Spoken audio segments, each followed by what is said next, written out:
In this video we're going to introduce the idea of a continuous random variable. So we're going to do this by means of an example in which we are considering the time taken by employees working on a car production line for a process to be completed. And it's a random variable which is going to be t minutes. We're going to try and set up a suitable probability model for t. In order to do this, a statistician has surveyed the time taken for the process to be completed for each of 3,000 cars, and her results are presented in the histogram shown here. Now remember that when we're dealing with a histogram, the area of the histogram gives frequencies, so that the total area of this histogram will equal 3,000, since the total number of cars in the survey was 3,000. Now the table that we are showing now gives the summary statistics for the sample of 3,000 cars, and we'll be using this table at the end of the video to see how good the final statistician's model for t actually is. First thing though I'd like you to do is just to pause the video at this stage and use the histogram that we've got and the summary statistics that we've got to briefly describe the distribution of times taken by a car to pass through this stage of the assembly line. So pause the video, just write a brief paragraph to make this description.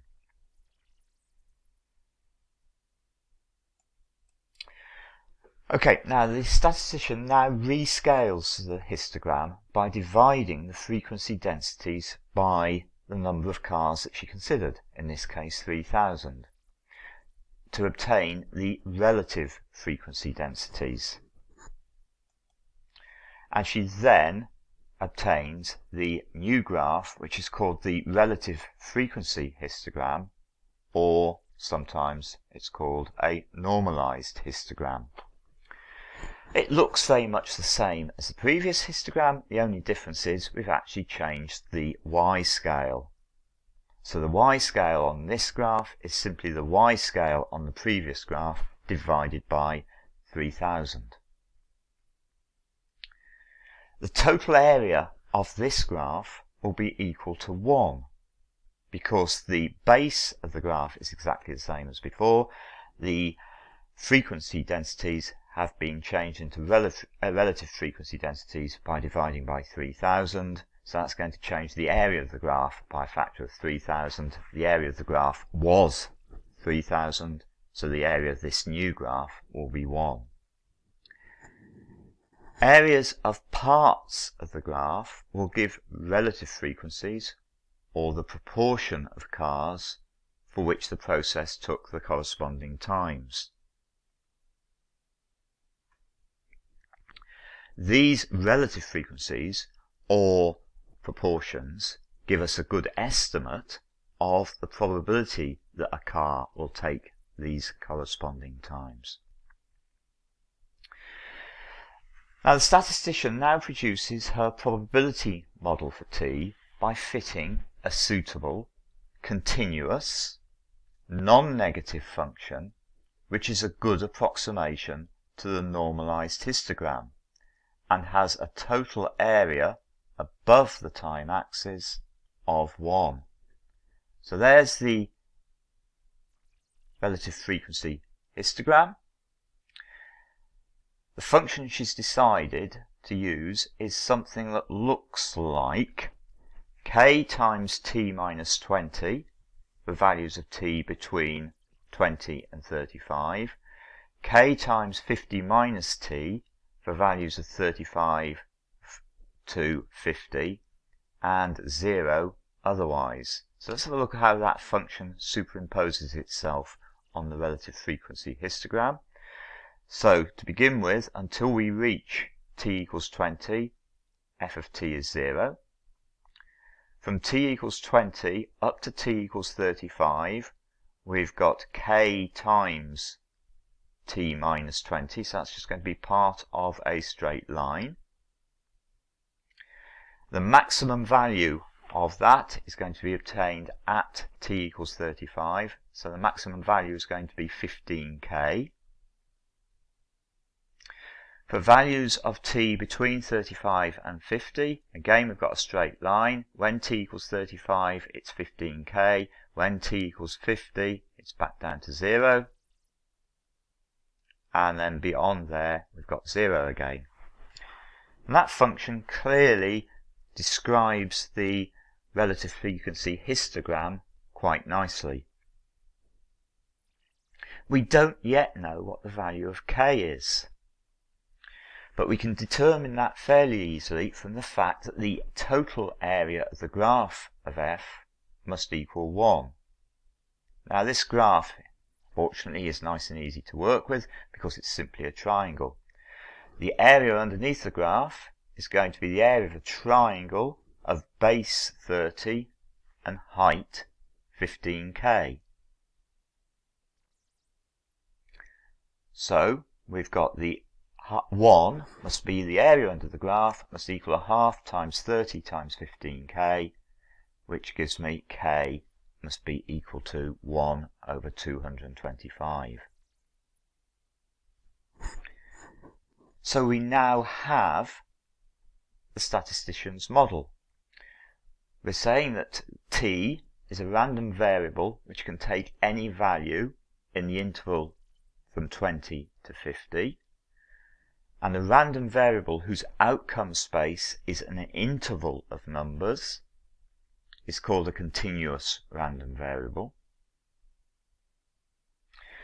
The distribution of t can be described by the function that we established on the previous slide, and this function is called the probability density function of the random variable and has the properties that it is non-negative for all values of little t.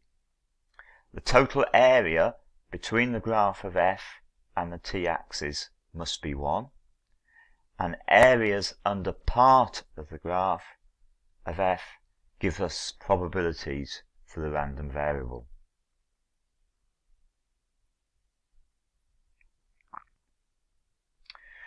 So, here we've got a picture of the statistician's model for the random variable t,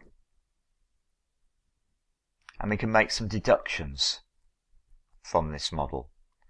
The first one is that the model is symmetric about little t equals 35, so that means the mean of the random variable must equal the median of the random variable is going to equal 35 minutes. We can calculate probabilities. So for instance, if we want to find the probability that a car will take more than 40 minutes to go through the process, the probability that the car will take more than 40 minutes is the probability the car will take between 40 and 50 minutes, and that is the area underneath the graph between t equals 40 and t equals 50. So it's the shaded area that we've got there. And that's quite easy to work out because we know the base of that triangle is 10 and the height of that triangle is going to be f of 40, and f of 40 is 10 225ths. So the shaded area then is a half times by 10 times by 10 225ths, so that is 50 225ths or 2/9.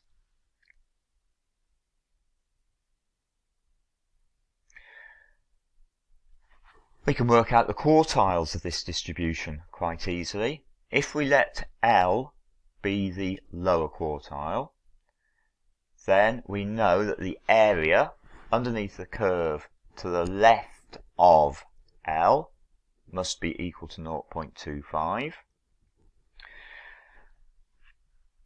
The area again is a nice triangle, so we can work this out relatively easily. So we've got 0.25 must equal a half times by L minus 20 times by f of L, that's the height of the triangle.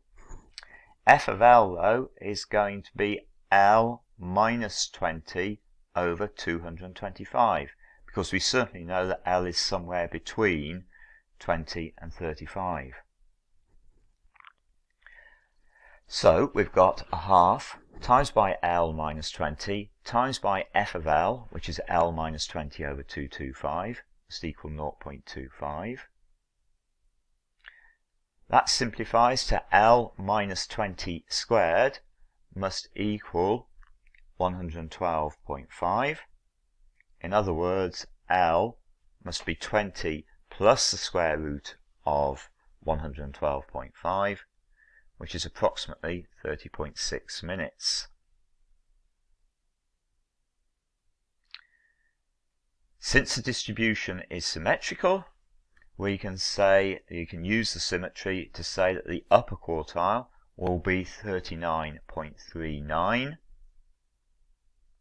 and therefore the interquartile range is 39.39, take away 30.61, which gives us something of the order of 8.78 minutes.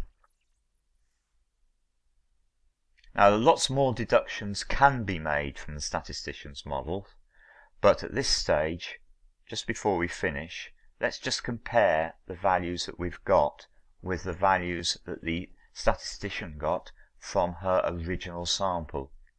We had the mean value was 34.86, which is very close to our mean value of 35 minutes. The median was 34.92 minutes, again very close to our median of 35 minutes.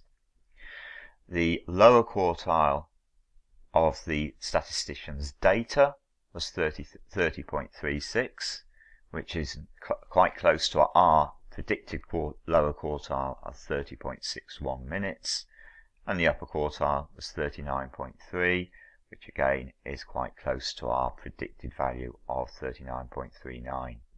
So what we've got here is verification that our probability model, our model, does describe the data that the statistician collected pretty well.